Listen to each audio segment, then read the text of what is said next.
ఇక నమస్తే తెలంగాణకు సంబంధించిన కొన్ని హెడ్లైన్స్ ఇక 5.5 నెలల విరామం తర్వాత బీఆర్ఎస్ ఎంపీ కవిత గురువారం తన తండ్రి కేసీఆర్ హైదరాబాద్లోని నివాసం కలిశారు. ఈ సందర్భంగా ఆయన పాదాలకు నమస్కరించి ఆశీర్వాదం తీసుకున్నారు.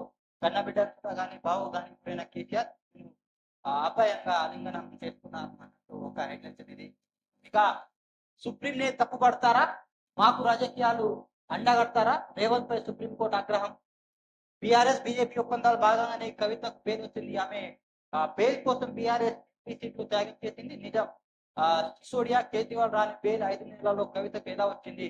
బుధవారం చిట్టాట్లో రేవంత్ రెడ్డి ఇక మేము రాజకీయ నాయకులు పట్టించుకో, మా ఆదేశాలను ఎవరైనా విమర్శించిన ఇబ్బంది లేదు, మానసాక్షిగా ప్రకారం మేము చేసిన ప్రమాణ ప్రకారం మా కర్తవ్యాన్ని నిర్వహిస్తామన్నట్టు సుప్రీంకోర్టు త్రిసభ్య ధర్మాసనం వెలువడించింది. ఇక సీఎం వ్యాఖ్యలపై అవాంఛనీయం, ఆయన తరఫున మేము క్షమాపణ కోరుతున్నాం, ఆయనకు కౌన్సిలింగ్ ఇస్తాం, ఇక మరోసారి ఇలా జరగకుండా చూసుకుంటామంటూ ధర్మాసనంతో రేవంత్ తరపు న్యాయవాదులు వాదించడం జరిగింది. ఇక రాజ్యాంగబద్ధ పద్ధతిలో ఇదేనా మాట్లాడేది, సీఎం చేసే ప్రకటన అనేది ఇది, మీ పద్ధతి బాగులేదు, వాక్యాలు ప్రజలు భయోందనాలు రేపిస్తాయి, ఇక పార్టీలు సంప్రదించే నిర్ణయాలు తీసుకుంటామా, అత్యున్నత న్యాయస్థానంపై గౌరవం లేదా, కవిత బెయిల్ పై సీఎం వ్యాఖ్యలపై మీద ధర్మాసనం ఆగ్రహం చేసినట్లు ఒక హెడ్లైన్స్ అనేది చూస్తున్నాం. ఎమ్మెల్సీ కవిత బెయిల్ విషయంలో అడ్డగోలు వ్యాఖ్యలు చేసిన సీఎం రేవంత్ రెడ్డిపై సుప్రీంకోర్టు తీవ్ర ఆగ్రహం వ్యక్తం చేసింది. సుప్రీంకోర్టు తీర్పు తప్పు పడతారా అంటూ తీవ్ర స్థాయిలో మండిపడింది. కోర్టులంటే గౌరవం లేదా అంటూ కన్నెర చేపించింది. పరిమాణాలు ఎదుర్కోవాల్సిన ఉంటుందని తీవ్రంగా హెచ్చరించింది. ఢిల్లీ మద్యం విధానం కేసు ఎమ్మెల్సీ కవిత సుప్రీంకోర్టు మంగళవారం బెయిల్ మంజూరు చేసిన సంగతి తెలిసింది. అయితే బీజేపీ బీఆర్ఎస్ ఒప్పందాలు భాగంగానే కవితకు బెయిల్ వచ్చినట్టు బుధవారం సీఎం రేవంత్ రెడ్డి వ్యాఖ్యానించారు.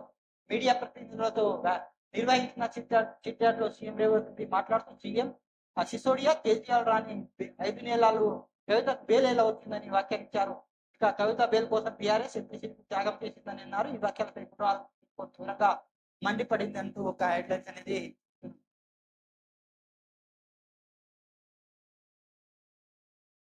ఇక మహబూబ్ నగర్ లో ఆదర్శ నగర్ కాలనీ అధికార కూల్చివేత నిర్మాణం, ఇల్లు కూల్చివేయడంతో రోధిస్తున్న బాధితురాలు.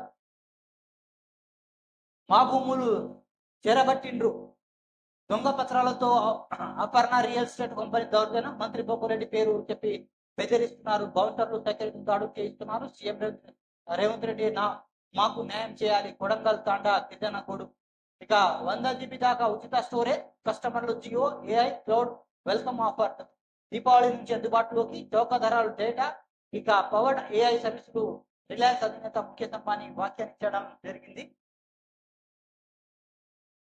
ఇక దివ్యాంగుల ఇళ్లపై బుల్డోజర్, బియ్యం బట్టలు అన్ని మన్ను వంటిది, సీఎం సొంత జిల్లాలో 75 ఇళ్లకు కూల్చివేత, మహబూబ్ నగర్ ఆదర్శ నగర్ విశిష్టం, అర్ధరాత్రి అధికారులు ప్రతాపం, రెవెన్యూ అధికారులు హైడ్రా అవతారం, ఆర్టీఓ డిఎస్పీ సమక్షంలో కట్టడాలు నేలమట్టం, లబదిబోమంటున్న పేదలు, 20 ఏళ్లుగా అక్రమాలు అధికారం కనిపించలే, కలెక్టర్ ఎదుట ఆందోళన, పేద పైన ఈ ప్రతాపం ఈ శ్రీనివాస్ గౌడ్ ఆగ్రహం అనేది వ్యాఖ్యానించడం జరిగింది. ఇక రైతులు ముంచిన గజ దొంగ రేవంత్, రుణమాఫీ 100% ఏ ఊర్లో అయిందో రాహుల్ గాంధీ వచ్చి చూపించాలి, మంత్రులు మాఫీ పూర్తి కాలేదంటున్న ఇక కొండారెడ్డిపల్లి అయిందా, రేవంత్ రెడ్డిది చిట్ చాట్ కాదు చిట్ చాట్, 4th సిటీ పేరుతో సీఎం బంధువులు దందా, హైదరాబాద్ తో ప్రతిపక్షాలే టార్గెట్, మీడియా ఇష్టామస్టర్లో హరీష్ రావు వ్యాఖ్యానించడం జరిగింది. ఇక కూల్చివేత కాదు టోకాన్ నోటీసులు, రాష్ట్ర ప్రభుత్వానికి హైకోర్టు ఆదేశాలు, దుర్గం చెరువు ఎఫ్టీఎల్ పరిధిలో నిర్మాణ కూల్చివేతపై విచారణ, అనుమతి ఇచ్చిన అధికారులపై కేసులు, అక్రమ నిర్మాణాలకు సంబంధించిన పోలీసులు ఇరిగేషన్ శాఖ హైడ్రా ఫిర్యాదు చేసినట్టు ఒక హెడ్లైన్స్ అనేది చూస్తాం. ఇది నమస్తే తెలంగాణకు సంబంధించిన కొన్ని హెడ్లైన్స్ అనేది చూస్తున్నాం. Please subscribe my channel. Thanks for watching. Thank you.